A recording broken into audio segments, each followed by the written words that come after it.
Og så skal vi have den danske. Der var jo ikke meget sagt på den amerikanske, så det håber jeg, der bliver på den danske, som vi nu spiller og synger.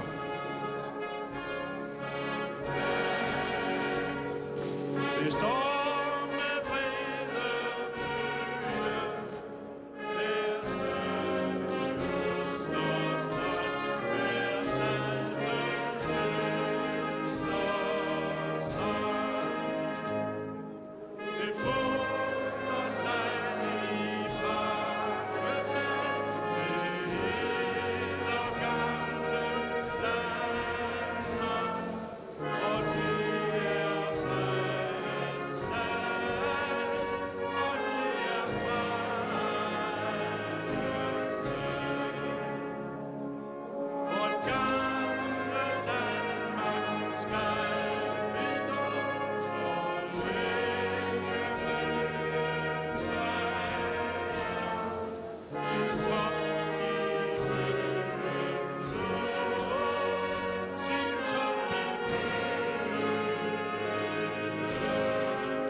dejligt.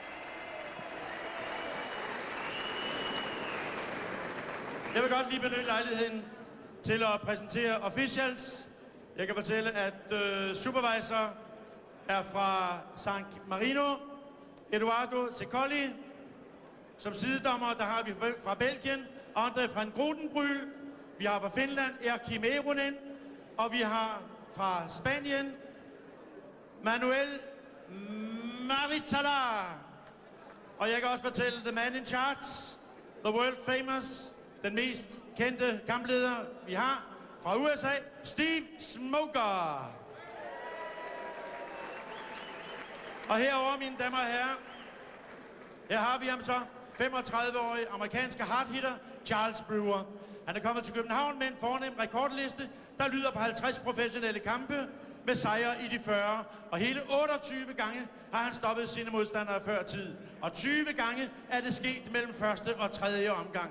Brewer, han har mødt så stærke folk, så stærke modstandere som Mario Fight, Etienne Whittaker, Joe Calzaghe og Svend Otke. Den snu, gennemreturnerede fighter har endnu ikke opgivet at jagte karrierens ultimative drøm, nemlig en titelkamp mod Bernard Hopkins. En modstander, der for øvrigt også indgår i Mikkel Kesslers planer. Kære venner, før denne drøm kan blive opfyldt, så står der en forhindring i det røde hjørne. Tag nu rigtig godt imod ham fra USA, nummer 10 på WBO's verdensrangliste. Han vejer 76 kilo. Velkommen til den tidligere NABF champion og 4-dobbelte verdensmester, the 4 times world champion fra USA, Charles the Hatchet